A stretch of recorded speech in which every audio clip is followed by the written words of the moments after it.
आइए।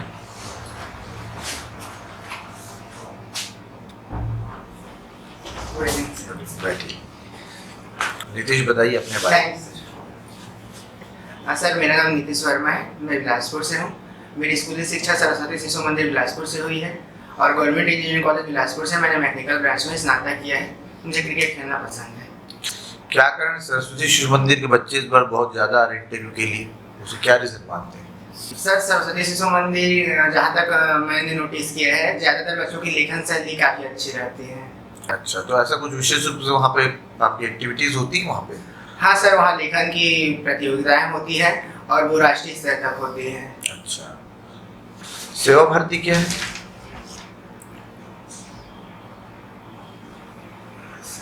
अच्छा, वसुधैव कुटुंबकम, इसका क्या अर्थ है?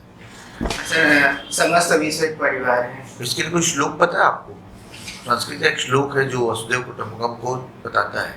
सर, अभियान विद्यार्थी जीवन में जो मुख्य गुण होने चाहिए वो क्या क्या है? सर, संयम होना चाहिए, अनुशासन होना चाहिए। ऐसा कोई श्लोक पता है कि जिसमें विद्यार्थी के गुणों का बताया गया हो? सर, आपने मैकेनिकल में इंजीनियरिंग की है? Yes sir. तो ये बताइए कि जो अभी पेट्रोल के रेट बढ़े हुए हैं, यस सर, और ऐसा कुछ हो सकता है कि वो रेट कम किया जाए, या कोई ऐसा विकल्प, पेट्रोल को क्या विकल्प हो सकता है? सर, सोलर ऊर्जा एक विकल्प हो सकता है। दूसरा, इथेनॉल को हम यूज़ कर सकते हैं पेट्रोल में मिलाकर। और जैसे कि छत्तीसगढ़ सरकार ने रतन जोत और करंज से बायोडीजल बनाकर पेट्रोल में मिक्स करके यूज़ करने का प्रोग्राम बनाया था, तो वो भी इसमें सहायक सिद्ध हो सकती है। तो बंद क्यों हो गया रतन जोत जेट्रोफा वाला जो प्रोग्राम था? सर, वो प्रोग्राम अभी प्रगतिशील है, उसमें हम काफ़ी कार्य करना बाकी है। अच्छा, आपकी अभिरुचि क्रिकेट? Yes sir. आईपीएल देखा कल का आपने? नहीं सर, कल का मैच नहीं देख पाए हम। देख पाए। उस क्रिकेट में फेवरेट प्लेयर कौन से हैं आपके? सर, मेरा रोहित शर्मा है। रोहित शर्मा। तो ऐसा नहीं लगता कि अन्य खिलाड़ियों के मुकाबले रोहित शर्मा को बहुत ज़्यादा मौका मिला भारतीय टीम में, कि उनके मुकाबले जो बाकी खिलाड़ी आए उनके मुकाबले रोहित शर्मा को ज़्यादा मौका दिया गया? सर, रोहित शर्मा एक अच्छे प्लेयर है और उन्हें मौका इसीलिए मिला है ताकि वो अपने खेल को और बेहतर बना सकें। तो ऐसा हम कह सकते हैं कि जैसे अमनदीप खरे छत्तीसगढ़ से हैं, रोहित शर्मा नई दिल्ली से हैं, तो दिल्ली वालों को मौका ज़्यादा मिलता है, छत्तीसगढ़ के लोगों को मौका नहीं मिल रहा है, या मिलता है तो बहुत कम। सर, दिल्ली की टीम रणजी में पहले से है, तो वहाँ जो क्रिकेट है वहाँ पहले से ज़्यादा विकसित है छत्तीसगढ़ की तुलना में। और छत्तीसगढ़ की रणजी टीम अभी हाल में बनी है और यहाँ के खिलाड़ियों को राष्ट्रीय स्तर पर अभी उतना मौका नहीं मिल पाया है, अभी मिल रहे थे। अच्छा, सब हाँ, नीतीश बिलासपुर से है ना? और आपने लिखा कि जो क्रिकेट है ये आपका काफी पसंदीदा खेल है, तो आप मुझे बताइए क्रिकेट में कितने तरीके से आउट किया जा सकता है? सर, क्रिकेट में 10 तरीके से आउट। 10? एकदम श्योर है ना? बताइए वो नाम क्या क्या है? सर, रन आउट किया जा सकता 10 या 11? सर, 10। पक्का? 10, 11, 12? 10 पक्का? बताइए 10 के 10 नाम बताइए।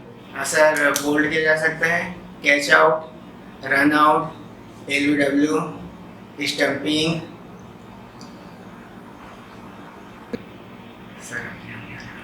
ठीक है। आईसीसी रैंकिंग के हिसाब से सबसे टॉप टीम कौन है अभी?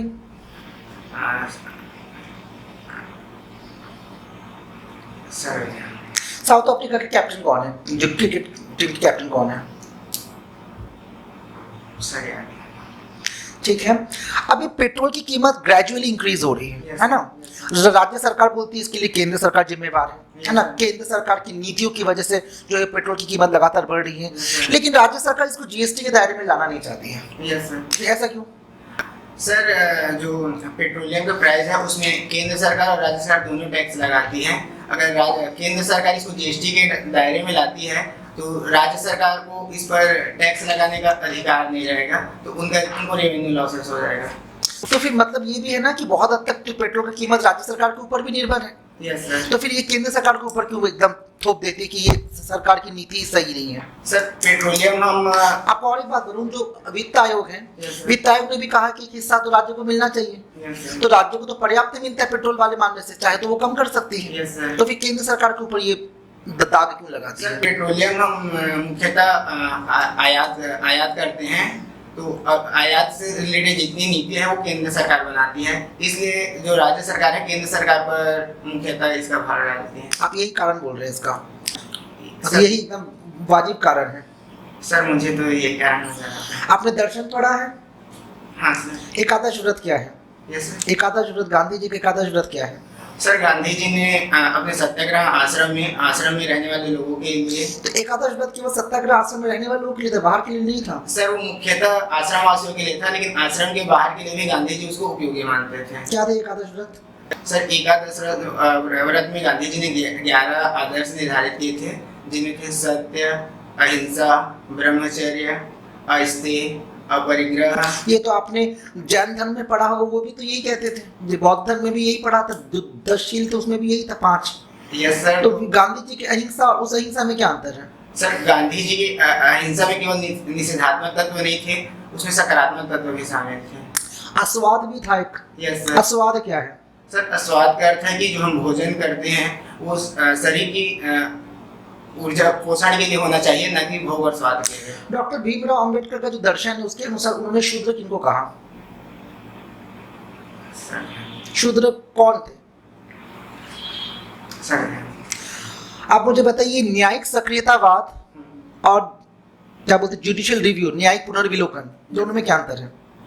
सर न्यायिक सक्रियता उसे बोलते हैं अगर जो न्यायपालिका है वह स्वतः संज्ञान लेकर किसी मामले। तो ये कार्यपालिका के कार्य में हस्तक्षेप नहीं है? सर अगर न्यायिक सक्रियता के कारण ये इस पर आरोप लगाया जाता है कि कार्यपालिका कार्य में हस्तक्षेप है, लेकिन सुप्रीम कोर्ट शक्ति पृथक्करण का क्या अर्थ हुआ? सर सुप्रीम कोर्ट का यह दायित्व है कि वह जो हमें मूल अधिकार मिले उसकी रक्षा करे, तो मूल अधिकार की रक्षा के लिए न्यायिक सक्रियता का उपयोग किया जा सकता है। तो ये तो सीधा सीधा एक है ना कि जो शक्ति पृथक्करण का जो सिद्धांत है उसका इन्फ्रिंजमेंट है, उसका ही अतिक्रमण है एक प्रकार से।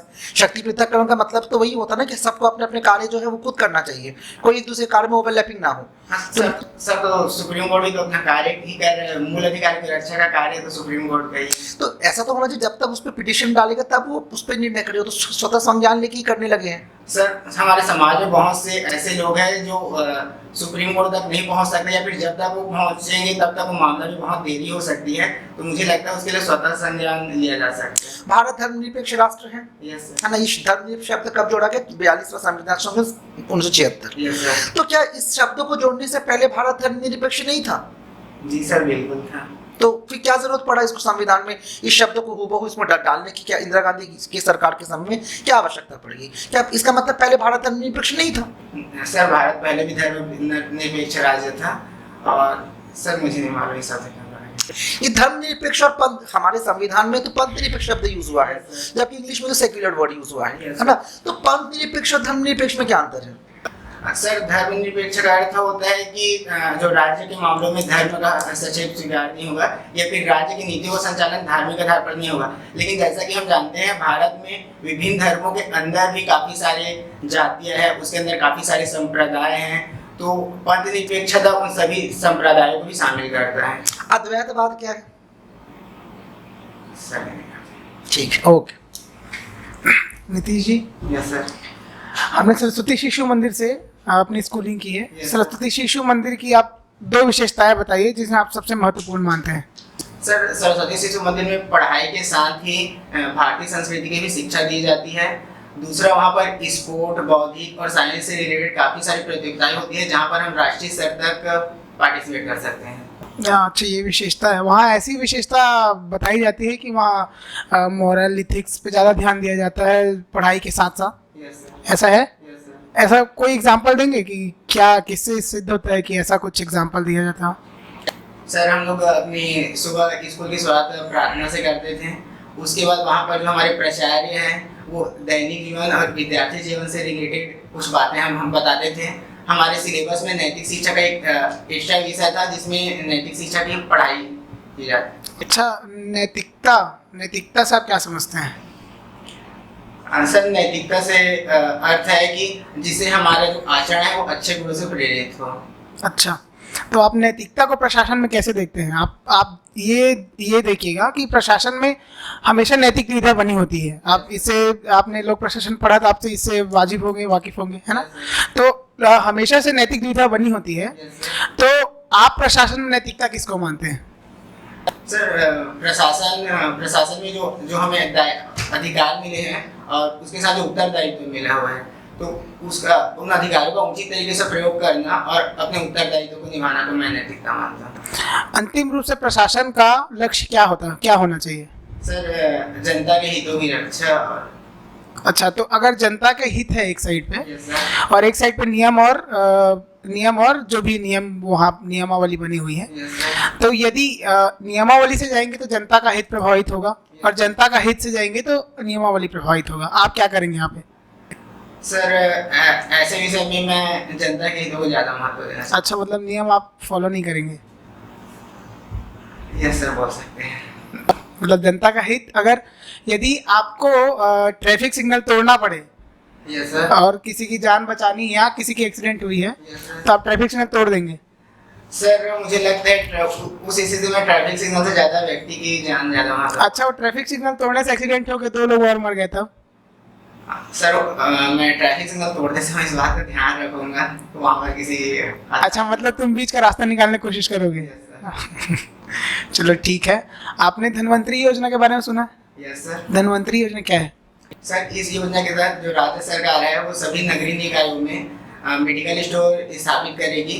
188 मेडिकल स्टोर स्थापित करने का लक्ष्य है, जिसमें जेनरिक दवाइयों को 50% से अधिक छूट पर प्रदान किया जाएगा। अच्छा, जेनरिक दवाई क्या होती है?